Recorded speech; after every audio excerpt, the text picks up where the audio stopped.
सियालकोट में भी मसरूर से हूँ मैं और यहाँ मैं हॉस्टल में रह के पढ़ी हूँ। मिस तो बहुत छोटा लफ्ज़ है। मैं अगर कहूँ ना कि मैंने इस दुनिया में सबसे ज़्यादा मोहब्बत अपनी माँ से की है। फर्स्ट ग्रेड में फ़ौरन कहना शुरू कर देते मैंने डॉक्टर बनना, तो मैं ऐसी कभी भी नहीं थी। पेरेंट्स को कभी भी अपने बच्चों पे इम्पोज नहीं करनी चाहिए चीज़ें। हमारे पेरेंट्स ने कभी, मेरे पेरेंट्स ने कभी नहीं की। 16-18 घंटे बस किताब आपने खोली हुई है, ना आपको अपना होश है, ना खाने पीने का, ना दिन रात का। जिसका आपने ख्वाब जिया हो, जिसकी ख्वाहिश पूरी की हो आपने, वो इंसान आपके लिए सबसे इम्पोर्टेंट होता है। अस्सलाम वालेकुम नाज़रीन, QAS हेल्थ के साथ मैं हूं आपका मेज़बान डॉक्टर AR माडा। नाज़रीन, आज एक हम ऐसी मोटिवेशनल स्टोरी लेके आए, एक ऐसी बाकमाल बेटी जिन्होंने 10 गोल्ड मेडल लेकर ना सिर्फ अपने पेरेंट्स का सर फ़ख्र से बुलंद किया बल्कि पूरे पाकिस्तान में ख़वातीन के लिए एक ज़िंदा मिसाल बन गई। डॉक्टर आसमा, जिन्होंने 10 गोल्ड मेडल लेके अपने कॉलेज में एक नुमायाँ पोजीशन हासिल की। तो आइए उन्हीं से बात करते हैं और उनसे जानते हैं उन्हीं की ज़ुबानी स्टोरी। अस्सलाम वालेकुम, कैसी हैं? वालेकुम अस्सलाम। ठीक। पहले तो आपको बहुत मुबारक हो कि माशाल्लाह आपने 10 गोल्ड मेडल MBBS की मुश्किल तरीन डिग्री में आपने हासिल किए। हर बच्चे का ये ख्वाब होता है कि वो डॉक्टर बने। तो आपकी क्या मोटिवेशन थी, किसने आपको इसकी तरफ लेके गई? सबसे पहले तो बहुत शुक्रिया आपका। और अगर मुझे यहाँ लेके आया, सबसे पहले तो मैं कहूँगी कि मुझे अल्लाह ताला यहाँ पे लेके आए हैं, गॉड चूज़न हूँ। और दूसरे नंबर पर अगर कोई है तो वो मेरी अम्मा है, जिनकी वजह से मैं यहाँ पे हूँ और इस वक्त यहाँ बैठी हुई हूँ। वो सिर्फ मेरी अम्मा है अल्लाह ताला के बाद। आपकी वालदा का एक ख्वाब था कि आप जी जी डॉक्टर बने। जी सही जी। है। क्योंकि अगर मेरे पे होता तो मैंने तो कभी भी नहीं करना था, लेकिन मेरी अम्मा की दुआएं हैं, मेरी अम्मा की मेहनत और उनकी ख्वाहिश है जिस पे मैं यहाँ पे हूँ। इतनी मुश्किल स्टडी कैसे मैनेज किया, कैसे इसको मैनेज करती थी आप? मैं सियालकोट से हूँ। सियालकोट में भी मसरूर से हूँ मैं और यहाँ मैं हॉस्टल में रह के पढ़ी हूँ। तो मेरे लिए शुरू में बहुत मुश्किल था हॉस्टल में रहना, क्योंकि मैं कभी भी अपनी अम्मी से दूर नहीं रही हूँ। मैं उनकी सबसे छोटी और सबसे लाडली औलाद थी। तो बहुत रो रो के गुजारा मैंने पहला साल, लेकिन बाद में आहिस्ता आहिस्ता एडजस्ट हो जाते हैं। और दूसरा फिर जब आपको लग रहा हो कि आपको आगे बहुत आगे जाना है, और अम्मा की खुशी मेरा रिवॉर्ड थी, तो उनकी खुशी की खातिर मैंने मेहनत की है और अल्लाह ताला ने मेरा साथ दिया है और इस तरह से अल्लाह ताला ने मुझे यहाँ तक पहुँचाया। ठीक है। कॉलेज में और भी बच्चे थे, पढ़ने वाले थे, जिनके गोल्ड मेडल जो नहीं हासिल कर पाए, वो भी शिकवे शिकायत करते होंगे। आपने 10 गोल्ड मेडल लिए, आपके क्लास फेलोज़ का क्या रिएक्शन था? मेरे सबसे पहले मैं कहूँगी जो मेरी फ्रेंड्स हैं, जो मेरी रूममेट्स भी हैं, तो उन्होंने मेरे लिए दुआ की है हमेशा। मतलब बहुत अच्छी हैं मेरी दोस्तें, तो वो मेरे लिए दुआ करती रही हैं। बाकी मेरा इतना इंट्रैक्शन नहीं था, लेकिन जितने भी मेरे जानने वाले हैं वो इनकरेजिंग थे सारे। और हमारा कंपटीशन जो था वो हेल्दी कंपटीशन था। मैं यही कहूँगी कि जेलसी वाला एलिमेंट बहुत कम था। और एक दूसरे को देख के ना हमें यही होता था कि मैंने इससे आगे जाना है, मैंने इससे आगे जाना। तो इस तरह से आहिस्ता आहिस्ता अल्लाह ताला ने यहाँ तक पहुँचा दिया। वालदा की ख्वाहिश थी कि आप डॉक्टर बने और आज अल्हम्दुलिल्लाह आप डॉक्टर बन गई जी हैं। जी अल्हम्दुलिल्लाह। उनको मिस तो करती होंगी आप? मिस तो बहुत छोटा लफ्ज़ है। मैं अगर कहूँ ना कि मैंने इस दुनिया में सबसे ज़्यादा मोहब्बत अपनी माँ से की है, तो मैंने मतलब 4th ईयर में उनकी डेथ हुई थी। जब मैं 4th ईयर में थी, 27 मई 2020, 4 शवाल को, ईद के चौथे दिन, छोटी ईद के चौथे दिन। तो अगर मैं कहूँ तो मैं अभी भी वहीं खड़ी हूँ।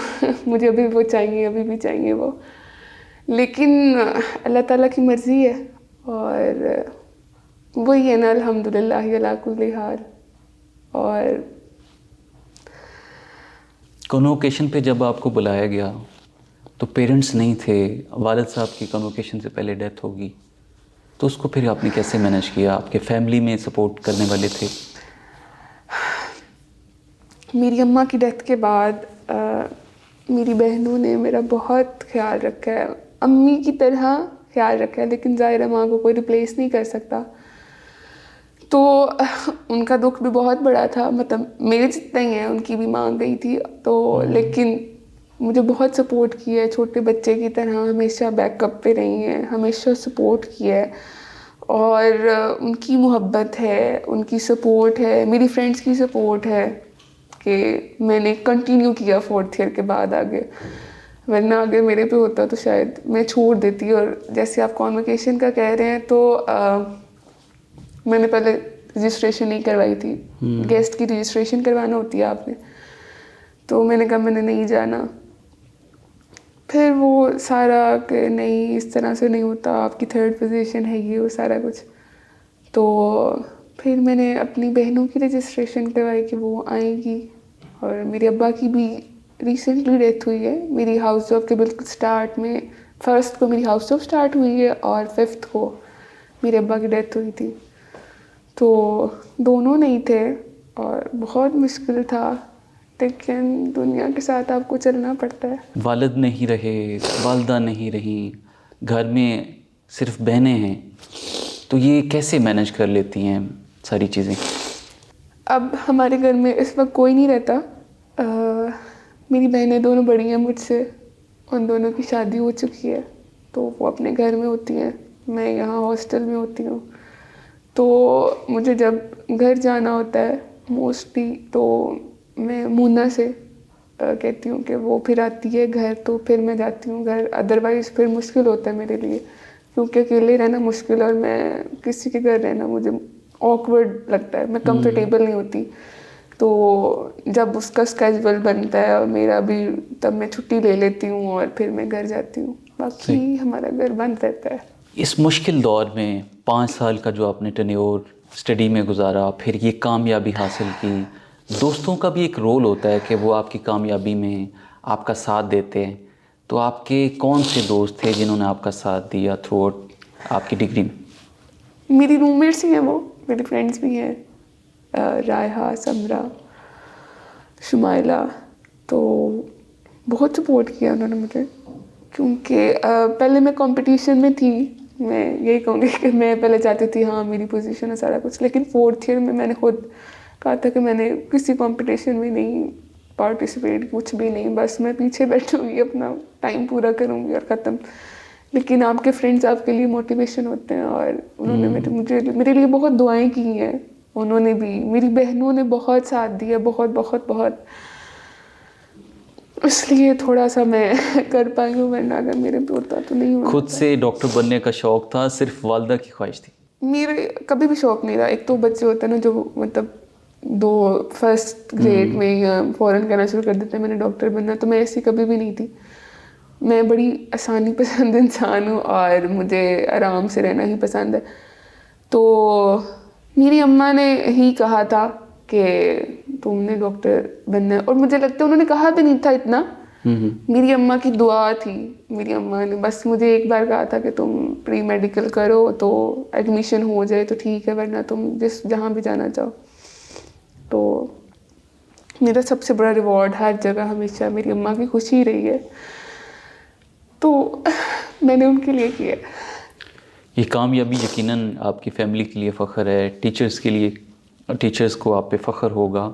अभी तक जितनी भी आपने ये कामयाबियाँ समेटी हैं, 10 गोल्ड मेडल लिए, डिस्टिंक्शंस ली, आपको फैमिली में रिश्तेदार भी खुश होते होंगे, सपोर्ट करते होंगे। पेरेंट्स नहीं रहे, उसके बाद आपके टीचर्स हजरात, दोस्त, तो कैसा लगता है आपको उनकी ये खुशी देख? बहुत अच्छा लगता है। मेरी फैमिली में जैसे मेरे मामू और खाला लोग हैं, तो मैं घर का बहुत लाडला बच्चा रही हूँ, और हम तीनों बहनें हमारे वो फैमिली में ननिहाल में बहुत लाड दे रहे हैं। तो वो ऐसे ही सेलिब्रेट करते हैं जैसे ये उनकी अपनी सक्सेस है, तो वो सब बहुत खुश हैं, सब की दुआएं हैं, और मैं यही कहूँगी कि बस अल्लाह ताला का साथ है और उन सब की भी साथ कि मैं यहाँ पे हूँ, वरना मैं अगर होती तो मैं कुछ भी नहीं थी। अच्छा, वो बच्चे जो अभी डॉक्टर बनना चाहते हैं, आप उनको क्या मैसेज देंगी कि वो इस फील्ड में आएँ या किसी और फील्ड की तरफ उनको जाना चाहिए? नहीं, जो आना चाहते हैं वो आएँ।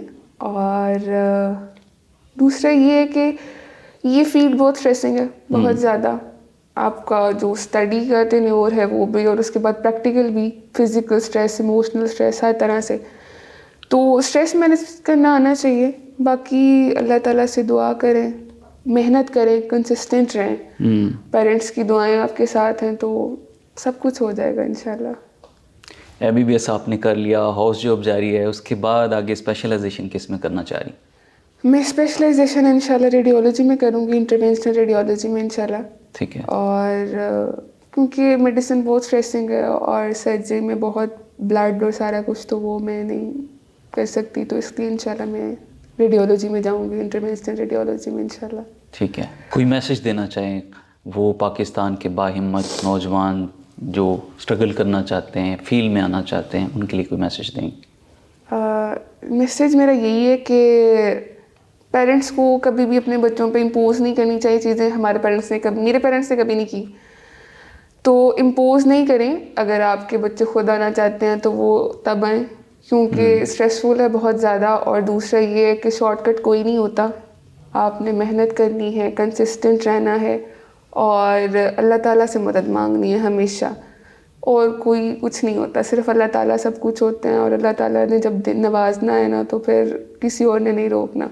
तो किसी चीज़ को भी रुकावट नहीं समझनी, आपने मेहनत करनी है, अल्लाह ताला से दुआ करनी है, पेरेंट्स की दुआएं होंगी तो आप कहीं भी जा सकते हैं। दिन में आप मेहनत की बात कर रही हैं, दिन में आप कितना पढ़ती थी? क्योंकि डिग्री मुश्किल है, टफ सिलेबस होता था, तो कैसे आप कितने घंटे आप दिन में टाइम स्टडी को देती? रूटीन में तो इस तरह से होता था कि मैं जो आपको रोज़ाना वो लेसन या जो भी प्रैक्टिकल करवाया जाता है तो वो उसको आके तो रिवाइज करना है, 4 to 6 आवर्स वो होते हैं। लेकिन प्रोफेशनल्स जिन्हें हम एग्ज़ाम्स आम ज़बान में कहते हैं, जब वो टाइम होता है और सेंडअप्स वाला जो टाइम है उसकी प्रेपरेशन में और उसके दौरान आप कह सकते हैं कि 16 घंटे 18, मतलब हम पढ़ रहे होते हैं 16-18 घंटे। बस किताब आपने खोली हुई है और आप उसके सामने हैं और आप सारा प्रेपरेशन कर रहे हैं, ना आपको अपना होश है, ना खाने पीने का, ना दिन रात का, सिर्फ आपकी वो वही हार्ड वर्क और सारा कुछ चल रहा होता है। तो वो एक स्ट्रेसफुल बहुत ज़्यादा होता है उस वक्त, आपको समझ भी नहीं आ रही होती। और उस वक्त आपके मेनली वही टाइम जो मुझे लगता है मुश्किल होता है, क्योंकि उस वक्त ऐसे लग रहा होता है कि प्रेशर बढ़ ही जा रहा है सारा हर जगह। तो उस टाइम को कोप करना मुश्किल होता है। कैसे आप कोप अप कर लेती थी? एक तो वालिदा की जाने की दुख था, फिर स्टडी को भी आपने मैनेज करना था, तो उस स्ट्रेस को आप कैसे मैनेज करते? एक तो अल्लाह ताला से आपको मदद मांगनी चाहिए। मेरे लिए एक जो था सबसे पहले तो वो अम्मा थी। मैं अम्मा से बात करती थी फ़ोन पे और उनसे कहती थी ना कि आप दुआ कर दें, तो मुझे लगता था अब सब ठीक होगा। और उसके अलावा मैंने हमेशा अल्लाह ताला से मदद मांगी है कि मैं जितना कर सकती थी मैंने कर लिया, अब आपके हाथ में है। और जब बहुत ज़्यादा मैं स्ट्रेसफुल होती थी, बहुत ज़्यादा डिप्रेशन या इस तरह से, तो मैं तब 2 नफल पढ़ लिए, अल्लाह ताला के सामने रो लिया, उनसे मदद मांग ली और कुरान पढ़ लिया। तो बहुत सुकून मिलता है इन चीज़ों से और आपको आसानी भी मिलती है। मुझे ऐसा लगता है कि जब मैं अल्लाह ताला से बात करती थी तो जब कुरान उसके बाद खोलें तो आपको उसमें जवाब मिलता है, अल्लाह ताला आपको तसल्ली देते हैं। तो वो था मेरे लिए। ठीक है, अमीरुद्दीन मेडिकल कॉलेज में एक्सपीरियंस कैसा रहा आपका? कहा जाता है कि रोल नंबर 100 पे आता था। वो जो बच्चे फर्स्ट, सेकंड और थर्ड रोल नंबर वाले, उनकी क्या, उन्होंने गोल्ड मेडल्स लिए आपकी तरफ? फर्स्ट ने कितने लिए, सेकंड ने कितने लिए, थर्ड वाले ने कितने लिए? शुरू में मुश्किल था मेरे लिए, क्योंकि वो रोल नंबर 101 वाला जो सारा था, तो वो लास्ट मेरिट और दूसरा वो ट्रीट भी आपको वैसे ही कर रहे होते हैं, ये तो लास्ट मेरिट है जी, आपका बैच भी वही सारा कुछ इस तरह से। तो शुरू में मुश्किल था और उसके बाद फिर अल्लाह ताला की मदद से और अम्मा की दुआओं से थोड़ी कोशिश करके तो मैंने कहा कि नहीं ऐसे नहीं होता सब लोग बराबर हैं यहाँ पर। तो मुझे मेहनत करना पड़ी बहुत पहले से ज़्यादा। मतलब मैंने अगर अपनी ज़िंदगी में सीरियस होकर पढ़ा है तो मैंने MBBS में पढ़ा है। पहले मेरी अम्मा मुझे कहती भी थी अस्मा तुम थोड़ी सी ज़्यादा मेहनत करोगे तो तुम बहुत अच्छा कर सकते हो, लेकिन मैं कहती थी नहीं, इट्स ओके, हो रहा है तो होने दे। लेकिन MBBS में आके मैंने सिर्फ इस बात को प्रूव करने के लिए कि रोल नंबर 100 किसी की पहचान नहीं होता, मतलब जो कोशिश कर रहा है वही आगे आता है। तो इस तरह से आहिस्ता आहिस्ता वो तो अल्लाह ताला ने इम्प्रूव कर दिया। दूसरा जो आप पूछ रहे हैं बाकी रोल नंबर्स का, तो रोल नंबर 1 डिटेन हो गया था हमारा, अल्लाह उसके लिए सानिया करे। जो रोल नंबर 2 है उनका कोई मेडल नहीं है। रोल नंबर 3 का एक मेडल है। फोर्थ के आई थिंक 4 और 5 है। 5 के 6 है। 6 है। हाँ। 7th का नहीं है। 7th का नहीं है। 7th कौन है भला? मुझे 5 जो रोल नंबर है उसके 6 हैं, 6 का कोई नहीं है, 7 के भी कुछ हैं, आई थिंक 3-4 हैं उसके भी, 8 का 1 है और 9th का पता नहीं, मुझे मतलब कंफर्म नहीं है। सिर्फ आपने साबित किया कि 100 रोल नंबर वाला जो किसी से पीछे नहीं है। जी जी। मेरिट का भी इसमें कुछ होता है कि जिसकी वजह से रोल नंबर, देखिए हम जो हमारी क्लास में उस वक्त लोग थे वो सारे 90% वाले थे, 90 पॉइंट समथिंग पे। तो रोल नंबर 1 90.8 था। ठीक है। और मैं 90.3 थी। तो 0.5 के डिफरेंस से वो मैं इतनी पीछे चली गई और वो रोल नंबर 1 था, तो डिस्क्रिमिनेशन होती थी। ठीक है। तो मुझे तो गुस्सा आता था कि ये क्या हो रहा है, और दूसरा शायद मुझे लगता है मैं फील भी ज़्यादा कर जाती हूँ, तो इसलिए। अच्छा, ये सारे गोल्ड मेडल्स आपको डिस्टिंक्शंस पे मिले हैं या कोई और कारकर्दगी जो आपने दिखाई है पोजीशंस बेस पे? मेरी 8 डिस्टिंक्शंस हैं, और उसके बाद मेरी 2 पोजीशंस भी हैं 2 ईयर्स में, सेकेंड ईयर में और फाइनल ईयर में, तो उन सब के मिला के ये 10 मेडल्स हैं। ठीक है। अल्हम्दुलिल्लाह। कॉलेज लाइफ में कोई इंटरेस्टिंग स्टोरी जो आप शेयर करना चाहें? इंटरेस्टिंग ऐसे तो कुछ नहीं, मैं वही बच्चा थी कि जिसने किताबें खोलनी है, पढ़ना है और बाकी टाइम में आराम करना है। मैंने बहुत ज़्यादा कभी फंक्शंस भी अटेंड नहीं किए, और सबसे बड़ी मेरी एंटरटेनमेंट घर जाना होती थी, अम्मा से मिल लिया, बैटरी रिचार्ज हो गई, फिर वापस हॉस्टल आ गए, बस ऐसे ही ज़िंदगी गुजरी है। कन्वोकेशन वाले दिन जब आप गोल्ड मेडल रिसीव कर रही थी, उस वक्त क्या जज्बात थे? जज्बात देखें, जिसका आपने ख्वाब जिया हो, जिसकी ख्वाहिश पूरी की हो आपने, वो इंसान आपके लिए सबसे इम्पोर्टेंट होता है ऐसे किसी दिन। तो वो नहीं थी, और यही दिल आपका चाहता है ना कि वो जो सब लोग सामने बैठे हैं उनमें आपके पेरेंट्स हों। तो मुश्किल था, लेकिन खुशी इस बात की है कि मैंने उनका ख्वाब पूरा किया अल्हम्दुलिल्लाह, अल्लाह ताला की तौफीक से, और सब लोग जानते हैं अब कि मैं उनकी बेटी हूँ। MBBS तो आपने कर लिया, इसके अलावा पेरेंट्स के लिए क्या करना चाहते हैं उनके लिए, ताकि उनका भी सर फ़ख्र से बुलंद किया आपने, अब आगे क्या इरादे हैं, आगे क्या करना चाहती हैं? आगे यही है कि मैं मतलब रेडियोलॉजी में जाऊंगी, और दूसरा यही है कि मैं हमेशा उनके लिए सदका जारिया रहूं। हमेशा मतलब मेरी यही दुआ है कि मैं इस दुनिया में भी और आगे भी उनके लिए बाइसे फ़ख्र रहूं। यकीनन पेरेंट्स जो है वो एक बहुत बड़ा सरमाया होते हैं, अगर उनका सर से साया उठ जाए तो ज़िंदगी का जो मकसद है वो अधूरा रह जाता है।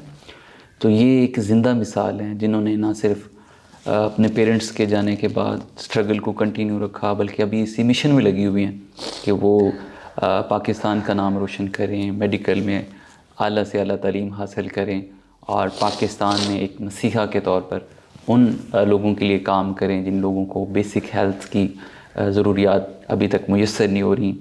आगे इसके अलावा अगर आपको मौका मिलता है पाकिस्तान में मेडिकल के किसी अच्छे डिपार्टमेंट में काम करने का, उसमें क्या आप चेंजेस लाना चाहेंगी? सबसे पहले मुझे ऐसा लगता है, मतलब जैसे टीचिंग हॉस्पिटल में मैं हाउस जॉब कर रही हूँ, तो वहाँ फैसिलिटीज़ हैं सारी, लेकिन ना बहुत मुश्किल होता है लोगों के लिए, क्योंकि उन्हें पता ही नहीं होता कि उन्होंने किस तरफ जाना है, किस तरह से सारे काम करवाने हैं। तो मुझे ऐसा लगता है कि सबसे पहले जो भी पेशेंट आपके हॉस्पिटल में आ रहा है, तो उनको बेसिक इन्फॉर्मेशन सारी प्रोवाइड करना चाहिए कि आप इस तरह से सारा करेंगे। और दूसरा जो मुझे ऐसा लगता है, जो गरीब लोग हैं उनके लिए आसानियाँ होनी चाहिए बहुत ज़्यादा, कि उनको धक्के नहीं खाने पड़े यहाँ से वहाँ। उनके लिए एक स्ट्रीम लाइन होनी चाहिए कि यहाँ से ये काम करवाओ, वहाँ से ये, और फिर आपका काम हो जाए। एक तो उनको वो स्ट्रेस होता है कि उनका पेशेंट इतना बीमार है, दूसरा उनके फाइनेंशियल क्राइसिस अलग होते हैं, वो इमोशनली ड्रेन अलग हो रहे होते हैं, तो वो उनको जो सारा खपा रहे होते हैं ना, मेरा दिल चाहता है कि वो सारा एक बिल्कुल सीधा एक पाथवे उनके लिए बन जाए, ताकि वो वाली एक जो जलालत है उससे तो वो लोग बच जाएं। बाकी पेशेंट वाला जो है उसमें भी यही कोशिश है कि अल्लाह ताला मुझे जितना हो सकता है उनके लिए फ़ायदेमंद बनाए, कभी मेरे वजह से किसी कोई सफ़र ना करे, बस यही। 5 साल आपने स्टडी की, टीचर्स के लिए क्या मैसेज है? प्रोफेसर्स जो आप लोगों को पढ़ाते रहे, उनके रवैया कैसा होता था, उस पर आप क्या कहते हैं? उसमें यही है कि मैं नकाब करती थी, तो वो इश्यूज होते हैं ना कि फेस वैल्यू और ये सारा कुछ, और दूसरा होता है फेवरेटिज्म। तो मैं यही कहूँगी कि किसी को उसके पेरेंट्स की बेस पे जज नहीं करना चाहिए, क्योंकि वहाँ जो सब लोग आए हैं वो पढ़ने के लिए आए हैं, तो उन सबको उनके इंटेलिजेंस, उनके कैलिबर के लिहाज से आप जज करें और फेवरेटिज्म ख़त्म कर दें। बहुत लोग सफ़र करते हैं, मैंने खुद सफ़र किया है, तो मैं यही कहूँगी कि इक्वलिटी और जो जज करने का जो स्टैंडर्ड है ना, वो सेम होना चाहिए सबके लिए। ठीक है, एक बार फिर से मैं आपको पूछूंगा जाते हुए, नौजवानों के लिए क्या मैसेज है?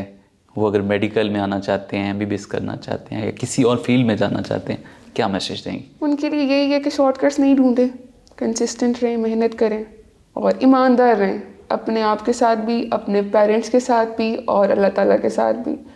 तो फिर रुकावट आए भी तो अल्लाह ताला बड़े आसानी से हटा देते हैं। और अल्लाह ताला आपके साथ रहें तो कुछ भी मुश्किल नहीं होता, और पेरेंट्स की दुआएं तो बहुत बड़ी नेमत है।